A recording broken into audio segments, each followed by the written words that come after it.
Alrighty, welcome to today's recap. This is Christian Fromhertz, Tribeca Trade Group, and we'll start with, as always, we'll start with the major averages. S&P up, or excuse me, down 5 basis points today. Big mover again. Uh, so it's really, we're going to start to see these little things. They drive me crazy, but we're going to start to see the people starting to tweet how many days the S&P hasn't moved. Again, kind of taking a look at this, it is pretty remarkable. I mean, if you go back to, I guess, right around, I guess, 9/12, we really haven't had a day where we've moved. So, which is what, one, two, basically about almost 2.5 weeks where we haven't moved over 35 basis points. And most days it's been in the single digits in terms of basis points. It actually says up 6 basis points. There's a difference between futures and S&P, but up 6 basis points, down 20 basis points, up 2, down 27. I mean, these are really, really tight moves for the overall index, which we've been talking about that. Just continues to do the same thing every day. We've got, it's very quick rotations that are taking place. So this today, for example, it was the healthcare providers that outperformed. It was the home builders. Really impressive, by the way. Take a look at the ITB ETF. This is really the home builder ETF. I know XHB is called the home builder ETF, but this ETF has about 65% of the actual home builders. So you got a 52-week high and a breakout here in the home builders. Quietly just kind of moving up. I mean, these moves are not big. You look at from, even going back 6 months, it was basically about a $33 stock or ETF. Now it's 35. So it's just been a slow grind higher. And I'm going to talk about this a little bit, in terms of options. Just some of the stuff is just very difficult to, unless you're trading leaps and you're doing like stock replacements where you sell puts and buy calls, it's really tough. I mean, this is a nice move, right? It's a 52-week high in ITB, but it's been such a slow grind. Nice move, I guess, putting in a false breakdown, break below the 50-day moving average. But it's been very, very small move. So if you're dealing with like front month options, you're just not going to see a big bang for your buck here because the moves are very gradual in some areas of the market, right? You're just not getting a pop. So, you know, this type of market, you want to be very cognizant. I talked about this a lot in the trading room today about what type of option positions you have on right now because, first of all, the tape is extremely sensitive. Well, I can give you a couple examples today, but we can go through. The cues were up. They kind of couldn't figure out which way they wanted to go, I would say, after that big down day yesterday. They finished up 26 basis points, but you could see it, they gave back some of those early gains, that was kind of coming into the market pre-open. If I can bring this up appropriately, let me bring up NASDAQ, let me bring up the futures. But here was the open this morning, and it was kind of what very reminiscent of what we've seen like in the weeks past. Whenever the futures are bid up pre-market, they get sold. We were sold off right into support, which again very useful to have the value areas because no reason to kind of short here. We held nicely. We did bounce, but we couldn't get out of the range. We couldn't get out of today's range. So it's a frustrating. It is what it is. This is kind of a frustrating market to trade because every day it's different stocks that are doing a little bit of the trending, right? If you kind of look at if you go and you look at the stocks yesterday that were trending, they most likely were not trending, they were chopping. So, and then it's a different group. It seems like it's almost a different group every day that is catching the momentum. Some names where we've seen some option activity, I'll get into that. But small caps, I just want to touch upon small cap strength. That has continued to be present, but they kind of ran out of steam, right around 2 o'clock today and gave back. So they're still overbought. So just bear in mind, I think they're kind of getting to the end of this cycle. I've talked about this yesterday, but I was wrong. They did outperform again, up 30 basis points, helped again by the banks. The banks and the financials are the biggest weight in the IWM. I was talking to somebody on Twitter, and they're like, "Oh, it's IWM is helped by has been helped by the energy stocks." The energy stocks have an extremely small weight in IWM. I see this fallacy a lot. It's not anybody's fault. It's just you would think, oh, small caps, maybe there's a lot of energy in there. There's really hardly any energy in the IWM, but that's a whole nother story. I think it's 2 or 3% of energy stocks that are in the IWM, the Russell 2000 index. It's really a small weighting in there. But in any event, I think it's mostly some areas like the smaller financials that are doing it, and you can kind of see what's going on here. A nice move here back above the 200-day moving average. This is non-dividend adjusted, so I think it was already above the 200-day moving average. But this was helped by Yellen's testimony or her speech today, talking about again, kind of reiterating that we're going to have an interest rate hike, or that it can be sustained, and some inflation talk. I think we're at right now. Let's see if it really changed the expectations. Yeah, it did jump up. It's a 70%. So I think going into today, it was hanging around 60 or the low 60s percent probability of an interest rate hike. So it did bump up to 70. That will cause the banks or banks that will be most sensitive to that move in interest rate expectations. All right, so I mentioned, yeah, that the tape is very headlined. There was some headlines today. All it takes is a little bit of a North Korea headline, or I think Bob Corker said that he was going to retire. Just the market. It's very much. We know there's algos that pick up on headlines, but it's very tape sensitive. So you could be sitting up. The overall market could be up a 0.5%, and a little headline comes out and whack, and that's the end of the whole day's gain. So it's just very, very touchy right now. I mean, there's a headline at the end of the day that Nvidia, again with Tesla, that they're going to be using Intel chips. Who knows if that's true, but you could see Intel take off on that towards the end of the day. So, and actually still maintaining those gains. So it continues to be that way. Some names that trended very nicely today. URI was one name that we've seen some call activity. Whirlpool yesterday, we saw some activity up 2.5%. Michaels is another name that we've just seen repeat activity. This name again up 2.4%. So I'm still holding this one. I did take some targets today. I'm looking for this thing to get to right where that purple line. Oops, well, I guess I can't fit it in here.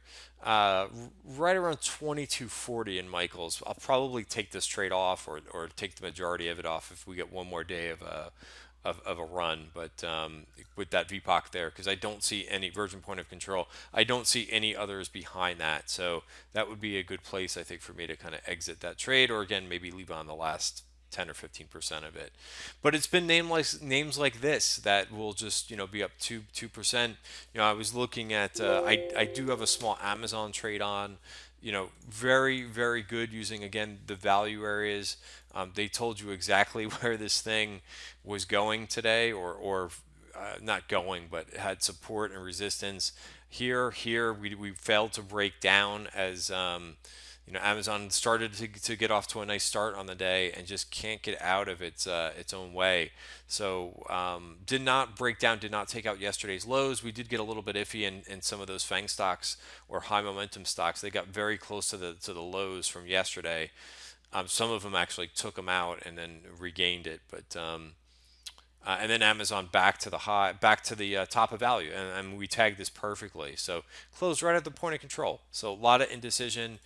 I think some people are starting to think this thing might break to the 200-day moving average. I would be very cognizant of that. It's not oversold yet. It's close, but I would think if it gets down to the 200-day moving average, it might set up for a nice long trade. So that's what I kind of see in that stock. Just spending a little bit more time on that one because it's working so well with using the value areas. IGT was another name. It's been kind of resting the last couple days. And then boom, it did get an upgrade this morning, and then repeat call buying. So I did not go back into this name. A bunch of us in the trading room um, went through this whole move and took the position off here on the gap up, but a couple small days of digestion, and then boom, just took out the high again in this IGT on nice volume. So really impressive.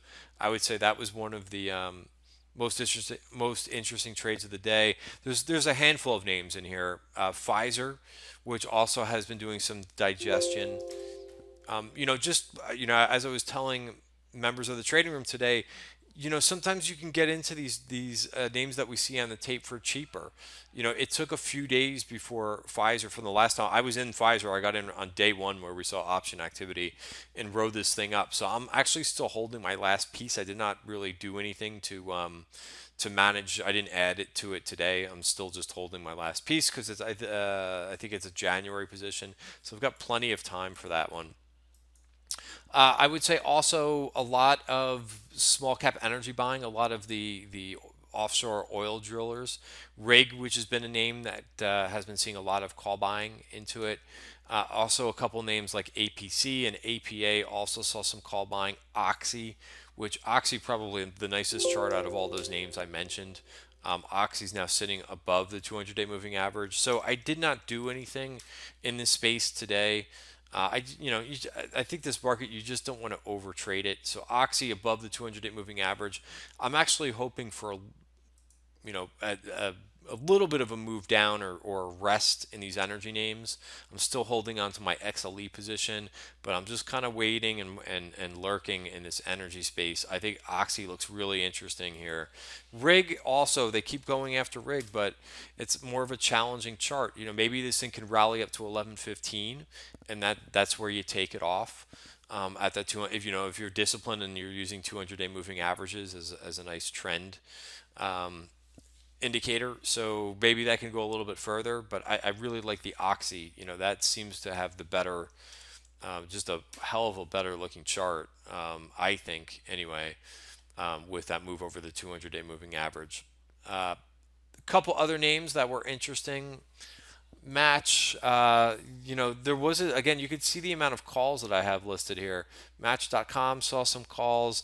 The transport names were also pretty, another group that had some momentum. It was a trucker, I believe, JBHT, up 2%. Just mind you, again, the calls went up towards the end of this move today. So again, there's always somebody who likes to say, "Oh yeah, this call's bought.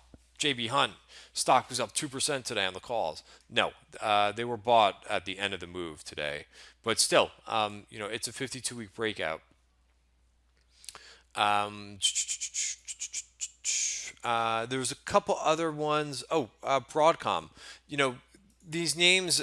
Apple did have a nice move back today. Up into some resistance. It looks like, but nice to see Apple kind of wake up a little bit. I think an overreaction to ratings and so forth. Seems like this happens quite a lot with Apple, but up 1.7% today. Broadcom, which is a name that's also kind of gotten obliterated on the back of Broadcom making components into the iPhone. But there's just a ton of blocks. Now we've been seeing call buying in Broadcom for like the last month, so I don't really know what they're up to today. There's just these colossal positions. Most likely they're stock replacements. All opening trades. I mean, block of 10,000. I mean, this is a $2.6 million trade. This one's a $3.6 million trade. I mean, they weren't marked as spreads, but it would kind of make sense. This is a 260 or 270.